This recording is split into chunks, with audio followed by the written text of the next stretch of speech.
নবীর সঙ্গে ছিলাম।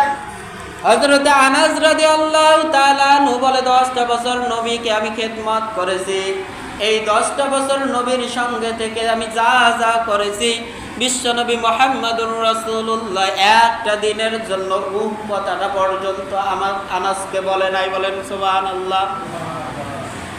যে কাজটা নবী আদেশ করত বা নিষেধ করত, ওই কাজটা যদি আমি না করতাম, নবীর আদেশ মোতাবেক যদি কাজটা না করতাম, তারপর বিশ্বনবী মুহাম্মদুর রাসূলুল্লাহ সাল্লাল্লাহু আলাইহি সাল্লাম আমি আনাসের প্রতি কখনো অভিযোগ করতো না, কখনো আমার ধমক দিয়ে কথা বলতো না। বলেন সুবহানাল্লাহ।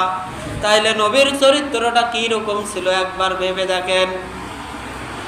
হযরত আনাস রাদিয়াল্লাহু তাআলা আনহু বলে, একদিন নবী করিম সাল্লাল্লাহু আলাইহি সাল্লাম আমাকে একটা জুব্বা মোবারক নিয়ে আসতে বলেছিল। এমন সময় আমি আনাস ছোট থাকার কারণে নবীর জুব্বা মোবারক আনতে যে আমি খেলায় লিপ্ত হয়ে যাই।